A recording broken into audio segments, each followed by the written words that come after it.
Et si Lyon n'était plus leader ce week-end, ce serait un événement. L'Olympique Lyonnais, qui n'a gagné qu'un seul match sur les 6 dernières journées, doit absolument s'imposer ce soir dans un contexte extrêmement délicat.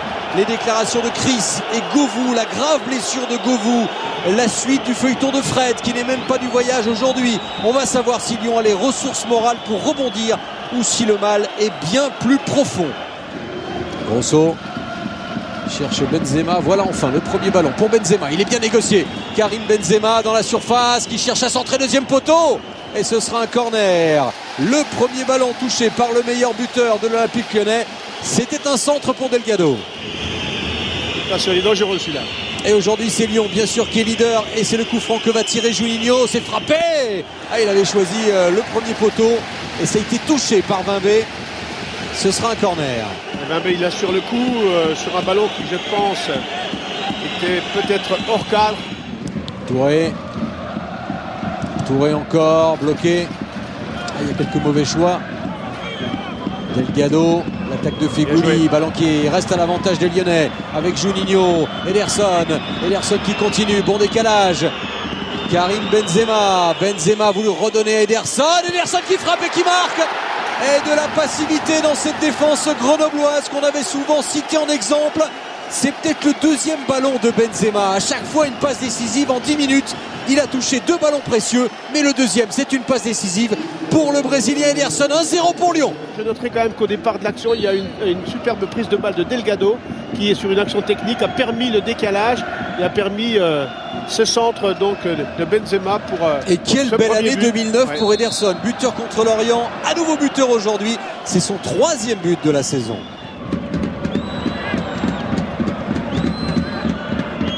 Lyon continue de pousser avec Juninho. Bon ballon pour Benzema. Benzema qui frappe. Là, c'est le Benzema qu'on aime voir. L'enchaînement ultra rapide et ça passe pas loin du cadre. Ouais, c'est dommage pour lui qu'il n'ait pas pu partir directement vers le but. Regardez ce bon ballon. Et il n'est pas du tout hors jeu. Il n'est pas du tout hors jeu. Et là, il peut pas. Il est pris par le défenseur parce que sinon, s'il réussit bien sa prise de balle, il peut aller directement là. Emmener intérieur tout de suite, voyez, alors que là il est obligé d'écarter sur le côté et après c'est plus difficile, même si son enchaînement technique était de très bonne qualité. Accumulation de corners, de coups francs, de centres, et là voici un coup franc encore mieux placé, sans doute le mieux placé depuis le coup d'envoi. Bonne distance, c'est vrai que les tireurs ne sont pas là, Batles, Morera, mais il y a Feghouli qui frappe. Oh quelle belle frappe, et ensuite la reprise, c'est à côté. Quelle occasion! On disait que le danger se rapproche, mais c'est ce talent qui est en train de naître, Sofiane Feghouli. Ah ouais, parce que là il enveloppe bien son ballon. Regardez là, Lloris, elle touche le poteau en fait. C'est d'abord le poteau, puis la main de Lloris.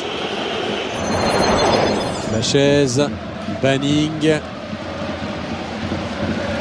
Accourt qui a laissé filer avec une balle de but pour Grenoble. La frappe, elle a été contrée par un Lyonnais, tiens. Mais double occasion, en tout cas ils étaient 2 à pouvoir reprendre. Il y avait Touré, il y avait Djadjedje. Et on savait il y a le contre et puis derrière cette frappe au-dessus. Mais le discours de Bazdarevic a été garder l'espoir à la mi-temps. On peut revenir. Eh bien c'est le cas sur la première occasion de cette seconde période. Nouveau centre au point de pénalty, une tête, la reprise, elle est à côté, signée Djadjedje, ça pousse et c'est un peu l'illustration de ce qu'on a vécu en fin de première période. C'est une bonne entame de la part de Grenoble. Regardez encore avec un centre ici intéressant, un renvoi délicat de la part de la défense lyonnaise et puis cette reprise qui passe juste à côté, même si Lloris était encore une fois sur la trajectoire du ballon. Lyon, c'est vrai, a quand même offert un bon visage, mais pas beaucoup d'occasions. Il y a eu ce but. Non, c'est vrai. Vimbé n'a pas eu trop à intervenir. Bien joué. Bon centre, et c'est le but. Alors qu'on ne s'y attendait pas du tout, ni même sans doute Jean-Michel Aulas et Bernard Lacombe. Lyon gérait tranquillement cet avantage, avait vraiment verrouillé défensivement. Et bien sûr l'une des rares incursions, le centre, le soulagement évidemment sur le banc lyonnais. Et le 2-0, c'est le but du chaos, le but de la victoire définitive sans doute pour l'Olympique Lyonnais. Oui, c'est quasiment certain. Regarde sur ce très très bon centre. Puis alors avec quand même un geste technique de toute beauté de la part de Delgado qui arrive à croiser le ballon côté opposé. Et ce genre d'action, on n'a pratiquement pas vu de tout le match côté lyonnais. Pas du tout. Là, il y a un réalisme lyonnais qui a été extraordinaire. Ce soir, s'il y a une chose dont ils peuvent se féliciter, c'est de leur réalisme. 3 tirs cadrés, 2 buts. Avec une bonne relance. Benzema. Devant Vitakic. Allez, c'est parti pour Karim Benzema. Ah, bien joué. Pjanic, Toulalan qui va marquer sur le poteau. Bien servi par Benzema. Là, c'est super bien joué avec ce caviar donné par Benzema à l'issue d'une superbe accélération. Toulalan qui ensuite met une très très bonne frappe du pied gauche qui croise bien. Il manque un peu de réussite sur ce coup-là. Le plus fort a gagné aujourd'hui, Lyon, qui a assuré l'essentiel sans vraiment convaincre, un petit peu dans la douleur, parfois laborieusement. Eh bien, Lyon a remporté aujourd'hui sa 12e victoire de la saison et reste leader ce week-end, ça c'est sûr.